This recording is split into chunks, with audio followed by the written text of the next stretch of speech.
Hello friends, welcome to physics time. तो कैसे आप सब? बहुत टाइम बाद आ रहे हैं हम यूट्यूब पे। तो अब हम जो स्टार्ट करने जा रहे हैं वो है हमारी HSET की फ़िज़िक्स के लिए सीरीज़। अब इस सीरीज़ में हम टॉपिक वाइज क्वेश्चंस कवर करेंगे, प्रैक्टिस क्वेश्चंस। देखो, सबकी प्रॉब्लम ये होती है कि मैम थ्योरी तो कर ली, कि हमने बेसिक पढ़ लिया, लेकिन क्वेश्चंस कहाँ से करें? क्वेश्चन प्रैक्टिस तो बहुत ज़रूरी है। सपोज़ आपने +1 +2 पूरी कर ली बुक्स, लेकिन उसके क्वेश्चंस ही नहीं मिले आपको, तो उसका कोई फ़ायदा ही नहीं है। आप पेपर में उसे अप्लाई नहीं कर पाओगे कहीं भी। तो जैसे जैसे आप अपना प्रिपेयर करोगे +1 +2 और अपना सारा सिलेबस टॉपिक्स कवर करोगे, साथ साथ मैं उसके क्वेश्चंस करवाऊंगी लाइन वाइज। तो एक टॉपिक पे एक वीडियो क्वेश्चंस की, जितने मैक्सिमम क्वेश्चंस हो पाएंगे मैं उतने कवर करवाऊंगी। प्रीवियस ईयर से ले लो या कुछ रिलेटेड क्वेश्चंस। तो आज हमारा +1 से स्टार्ट करेंगे। उसका फर्स्ट टॉपिक है डायमेंशंस। हमारी बेसिक फिजिक्स डायमेंशन से स्टार्ट होती है, और ऐसा पेपर होता ही नहीं कि उसमें डायमेंशन का 1 या 2 क्वेश्चन ना हो। और बहुत इजी क्वेश्चंस होते हैं। अगर आप 10-12 क्वेश्चंस डायमेंशन के देख के चले जाओ तो आपको पता होता है कि वो सॉल्व कैसे होगा। तो जो इजी क्वेश्चंस है, इजी कॉन्सेप्ट्स हैं, वो तो हमारे टच में डेफिनेट होने चाहिए। इतना फ्लो होना चाहिए हमारा उनके ऊपर कि देखते हम वो क्वेश्चन सॉल्व करते हैं। तो आज हम स्टार्ट करते हैं हमारा फर्स्ट टॉपिक डायमेंशन। इसमें एरर भी आएगा, डायमेंशन एंड एरर। तो starting with the first question, the question is the ratio of 1 micron to 1 nanometer. बहुत कॉमन सा क्वेश्चन है। 1 माइक्रोन और 1 नैनोमीटर का रेशियो बताना है। 1 माइक्रो, इनको किसी भी सेम यूनिट में रख लो। जनरली हम मीटर में, हमें पता होता है सबका, तो हम मीटर में ले लेंगे। यहाँ पर देखो, 1 माइक्रोन क्या होता है? 10⁻⁻6 मीटर। 1 नैनोमीटर क्या होता है? 10⁻⁹। 1 माइक्रोन टू 1 नैनोमीटर करना है तो डिवाइड कर दो, it's 10⁻3। Question number 2, which is not dimensionless. देखो, इसमें से एक क्वांटिटी ऐसी होगी जो डायमेंशनलेस नहीं होगी। डायमेंशनलेस, ठीक है। रिलेटिव डेंसिटी जो होती है उसकी डायमेंशन हो, सॉरी, रिलेटिव, जो मतलब जो रिलेटिव वर्ड होता है ना, उससे जनरली लोगों को लगता है कि रिलेटिव है तो इसकी कोई डायमेंशन नहीं होगी, विदाउट डायमेंशन हो गए। लेकिन देखो, इसमें ना 2 चीज़ें लिख दी इन्होंने, नॉट भी डायमेंशनलेस भी। इन दोनों को काटो साथ में, मतलब ऐसी चीज़ ढूंढनी है जिसकी डायमेंशन है। ये नोट से सबसे ज़्यादा क्वेश्चंस गलत होते हैं, मैक्सिमम क्वेश्चन गलत होते हैं नोट वाले। तो नोट को ध्यान रख के करना। Relative velocity, relative refractive index, relative permeability, जो ये 3 चीज़ें हैं, इनमें जो फॉर्मूला है वो डिवाइड वाला होता है रिलेटिव में। तो इनकी आपस में डायमेंशंस कट जाती है, तो ये तीनों आंसर्स नहीं होंगे, डायमेंशनलेस होंगे। लेकिन रिलेटिव वेलोसिटी ऐड सब्ट्रैक्ट करके निकलती है, और ऐड सब्ट्रैक्ट में कभी डायमेंशन खत्म नहीं होती। That's why relative velocity is the answer. Next question, एक वेव है जिसको हमने रिप्रेजेंट किया है विच दिस फॉर्मूला। उसमें ए बी सी कॉन्स्टेंट्स हैं, डायमेंशन निकालनी है स्मॉल a/b/c/a।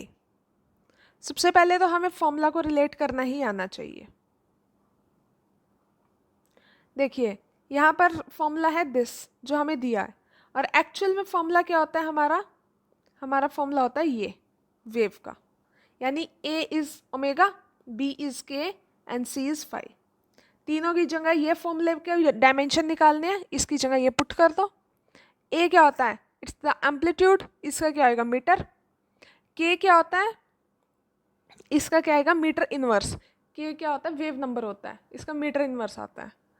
और फाई को हम एज अ फंडामेंटल यूनिट नहीं उठा रहे हैं, क्योंकि यहाँ पर फंडामेंटल यूनिट्स में पूछा हुआ है, तो एंगल नहीं उठाएंगे। एंगल जो होता है वो सप्लीमेंट्री यूनिट में चला जाता है।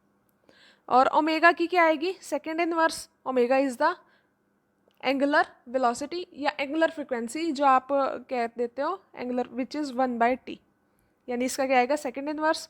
तो यहाँ पर हमारा क्या आ गया? सेकेंड। सेकेंड किसकी यूनिट होती है? टाइम की। तो यहाँ पर क्या आ गया हमारा? टाइम।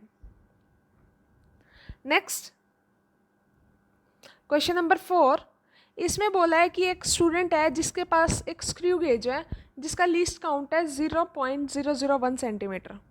अब हमें बताना है कि वो करेक्ट मेजरमेंट कितनी कर सकता है। देखो, जिसका लीस्ट काउंट डेसिमल के बाद जितने डिजिट में वो कर सकता है, 3 है ये, 1 2 3, 3 सिग्निफिकेंट फिगर में वो कर रहा है। दैट मीन्स अब जो उसका मेजरमेंट होगा, कोई भी मेजरमेंट लेंगे हम उससे, उसकी 3 सिग्निफिकेंट फिगर में आएगा आंसर। इसमें कितना है? इसमें नहीं है डेसिमल के बाद 3, इसमें भी नहीं है, इसमें भी नहीं है, इसमें है। So this is the correct answer. ये सिग्निफिकेंट फिगर का क्वेश्चन था। Next question number 5, the dimensional formula for force per unit linear density of wire is same as that of.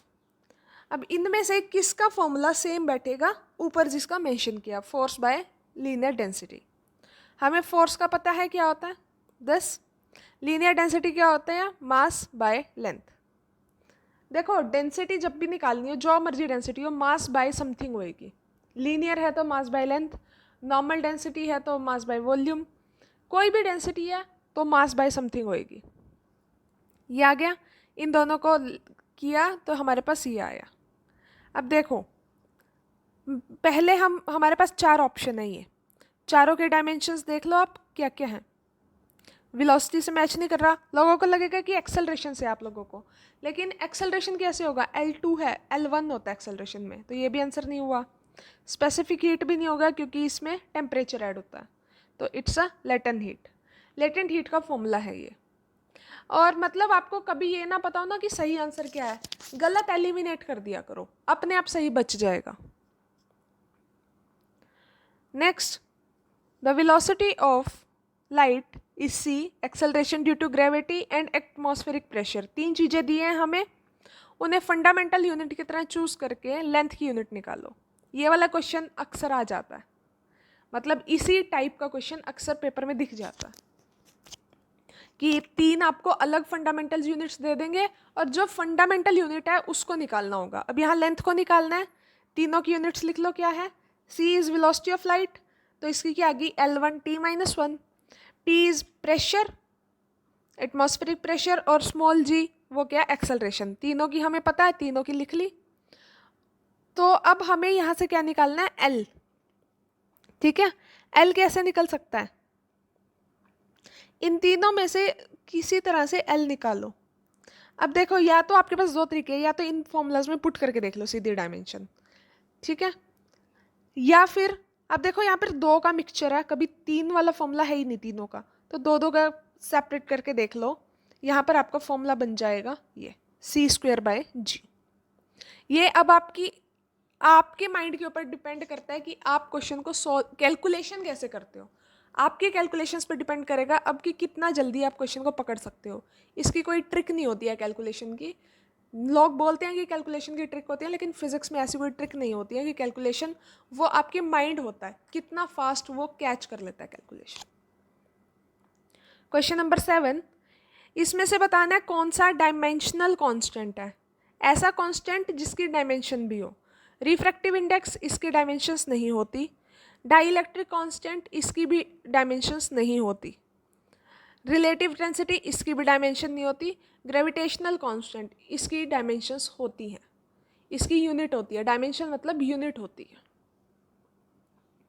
Next question number 8, एक experiment है, उसमें ABC measure किया और x बना। x का फॉर्मूला था AB² c², अब हमें क्या बताना है? हमें ABC में एरर दिया है तो x में एरर बताना है। फॉर्मूला लिख लो जिसमें निकालना है। फॉर्मूला लिखने का तरीका होता है डेल्टा x/x। अब यहाँ पर 3 टर्म है ना, तीनों को लिख लो, delta A/A, delta B/B, delta C/C। A के ऊपर पावर कितनी है? 1 से मल्टीप्लाई कर दो। B के ऊपर पावर है 2, 2 से मल्टीप्लाई कर दो। C के ऊपर पावर है 3, 3 से मल्टीप्लाई कर दो, और तीनों को ऐड कर दो। अब हमें परसेंटेज एरर निकालना है, तो दोनों साइड 100 से मल्टीप्लाई कर दो, यानी कि जो ये चीज़ है दिस इज़ आवर आंसर जो निकलेगा। तो इस सब को पुट करो, आपको ये चीज़ दी हुई है ना, delta A/A into 100 is the percentage error in A। वो कितना दिया हुआ है? 1%। ये कितना दिया हुआ है? 3%। किससे मल्टीप्लाई कर रखा है? 2 से। और ये 3 एज इट इज़, ये कितना दिया हुआ है? 2%। तो इनको ऐड कर देंगे, इट्स 13%, हमारा आंसर आ जाएगा। नेक्स्ट क्वेश्चन, हमें प्रोडक्ट दिया है एनर्जी एंड टाइम का, उसे क्या कहते हैं, एक्शन। देखो यहाँ पर बहुत सारे क्वेश्चंस ऐसे हैं जिसका आप फर्दर क्वेश्चंस भी बना सकते हो। एनर्जी और टाइम के प्रोडक्ट को क्या कहते हैं, एक्शन कहते हैं। तो हमें डायमेंशनल फॉर्मूला निकालना है एक्शन का जो इनमें से किसी एक के साथ सेम मैच करे। किसके साथ करेगा? अब बहुत सारे लोग एनर्जी इनटू टाइम को सीधा पावर लिखेंगे, but power is energy divided by time, तो ये गलत है। एंगल की तो कोई बात ही नहीं हो रही, एंगल को काट दो। अभी इन दोनों में से चेक कर लो फॉर्मूला, इन दोनों के डायमेंशंस ले लो, डायमेंशंस लिख ली, ये आ गई। अब इसमें अगर हम एल हटा दें तो ये किसकी डायमेंशन बनती है, मोमेंटम की, और ये डिस्टेंस। मोमेंटम क्या होता है, change in momentum, impulse, impulse into distance. Question number 10, the physical quantity donated by mass into pressure by density is. अब सीधा सा है, इनके डायमेंशंस लिख लो या यूनिट से निकाल लो, मर्जी आपकी होती है। जिसको डायमेंशन इजी याद रहती है वो डायमेंशन से निकाल लो, जिसको यूनिट्स याद रहती है वो यूनिट से निकाल लो। डायमेंशन क्या बच गई, ये किसकी डायमेंशन होती है, एनर्जी की। एनर्जी इसमें ऑप्शन है नहीं, एनर्जी को और क्या बोल सकते हैं, वर्क। क्वेश्चन नंबर 11, अब ये वाले जो क्वेश्चंस हैं, लास्ट क्वेश्चंस, वो प्रीवियस ईयर क्वेश्चंस होंगे हमेशा। जो ये क्वेश्चन है ये 2018 का क्वेश्चन है, और इस क्वेश्चन को देखो, इसमें एक रेजिस्टेंस दिया है, बहुत बड़ा क्वेश्चन है लेकिन इतना पढ़ने की ज़रूरत नहीं होती। एक्चुअल में इसमें क्या क्या दिया, वी की वैल्यू, आई की वैल्यू, आर निकालना है विद परसेंटेज एरर। वी दिया है, आई दिया है, आर क्या होएगा, वी बाय आई, ये तो निकल गया 4, ठीक है। लेकिन इसका एरर भी निकालना पड़ेगा, ऑप्शन तो एरर की वजह से ही बैठेगा ना। तो एरर कैसे निकालेंगे, delta R by R into 100, formula क्या है, v इंटू आई, दो टर्म्स है, delta v by I, delta I by I into 100, power 1 1 है दोनों की, तो किसी से मल्टीप्लाई नहीं होगा। डेल्टा v दिया हुआ है यहाँ पे 0.5, v की वैल्यू दी हुई है 8, पुट कर दो। डेल्टा i दिया हुआ है 0.2 और i की वैल्यू दी है 2, इट्स 100। इसको कैलकुलेट करो, 16.25 आ जाएगा आपका answer. Moving to next question. ये वाला क्वेश्चन देखने में लगता है कि पता नहीं किस चीज़ का क्वेश्चन है, लेकिन एक्चुअली ये डायमेंशन का क्वेश्चन था। और ये क्वेश्चन मुझे ऑब्जेक्शन में लगा था क्योंकि इसका कोई भी आंसर मैच नहीं हो रहा। लेकिन अगर किसी का इसमें आंसर मैच हो रहा हो तो प्लीज़ बता देना क्या गलती है मेरे इसमें। स्टिल मैं बता देती हूँ क्वेश्चन क्या है, जो मेरे तरीके से मैंने सॉल्व किया वो बता रही हूँ। इसमें विस्कोसिटी दी है, सरफेस टेंशन दिया और फ्लो रेट दिया है, तीनों दिए हैं। तीनों को as a fundamental unit use करके हमें टाइम की निकालनी है। अभी जो ऊपर लेंथ वाला क्वेश्चन करवाया सेम। विस्कोसिटी की क्या होती है, डायमेंशन दिस, सरफेस टेंशन की ये, और वॉल्यूमेट्रिक फ्लो की ये। आप ये भी चेक कर सकते हो अपने हिसाब से। और इन दोनों को जब मैंने सॉल्व किया तो मेरा फॉर्मूला बन रहा है ये वाला फॉर्मूला, ठीक है। आप इस क्वेश्चन को अपने बेसिस पे भी चेक कर सकते हैं। अगर आपको लगता है कोई और आंसर है तो आप वो देख सकते हैं, लेकिन मेरे हिसाब से आंसर ये आ रहा है, मेरे लिए ऑब्जेक्शनल क्वेश्चन था। नाउ क्वेश्चन नंबर 13, देखो भाई सॉल्व आप खुद कर सकते हो, एमएससी कर चुके हो, एचटेट दे रहे हो, पीजीटी, दैट मीन्स आपके अंदर इतना तो है, सॉल्व कर सकते हो। आपको सिर्फ क्वेश्चन और सॉल्यूशन चाहिए होता है, वो मैं प्रोवाइड करवा रही हूँ, और थोड़ा तरीका भी बता रही हूँ कि सॉल्व कैसे करना है। स्टिल कोई प्रॉब्लम हो, कुछ भी हो, एनी क्वेरी समथिंग, आप कमेंट करना, मैं ट्राई करूँगी कि reply as soon as possible कर सकूँ। बाकी ये सीरीज़ आपके रिस्पांस पे डिपेंड करती है कि मैं कितना आगे बढ़ाऊँगी सीरीज़ को। अगर सपोज़ रिस्पांस नहीं मिला तो मन भी नहीं करता ना कि आगे करूँ कुछ। अगर रिस्पांस अच्छा मिला तो डेफिनेटली आपके कहने की ज़रूरत नहीं है, और इम्प्रोवाइज ही होगी सीरीज़। नाउ दिस क्वेश्चन, इसमें एक लेंथ दी है, विड्थ दी है, और हमें परसेंटेज एरर निकालना है। अब देखो इसमें लेंथ, परसेंटेज एरर निकालना है एरिया का। एरिया का फॉर्मूला क्या होता है, लेंथ इंटू ब्रेड्थ। आपको फॉर्मूला पता होना चाहिए, निकल जाएगा। बाकी हमें ये निकालना है, इसके लिए ये निकालना पड़ेगा। डेल्टा एल दिया है 0.04 और एल की वैल्यू है 4। ब्रेड्थ दी है 0.02 और वैल्यू एरर है ये, और वैल्यू दी है 2, और इसको 100 से मल्टीप्लाई किया, तो हमारा आंसर आ गया 2%। ये क्वेश्चन था HTET 2019 का। नाउ लास्ट क्वेश्चन, इसमें हमें दिया है दो चीज़ें। इसमें बोला है कि जो क्रॉस सेक्शन है एक स्ट्रेट वायर का, उसमें करंट कैरी कर रहा है I और S उसका स्पेसिफिक चार्ज है। हमें मोमेंटम निकालना है, ठीक है, मोमेंटम पर यूनिट लेंथ। बस क्वेश्चन इतना है। अब I की यूनिट क्या होती है? Ampere. Ampere is a fundamental unit, okay. और S क्या होता है? Specific charge, charge by mass. Charge की फंडामेंटल यूनिट क्या आएगी? A into T, current into time by M, mass. हमें क्या निकालना है? Momentum by length. मोमेंटम का फंडामेंटल यूनिट क्या, डायमेंशंस क्या होती हैं? m1 l1 t minus one, length का l। हमारे पास क्या बच गया? m1 t minus one. यानी कि हमें I और S से ऐसा फॉर्मूला बताना है जो ये यूनिट्स हमें दे दे।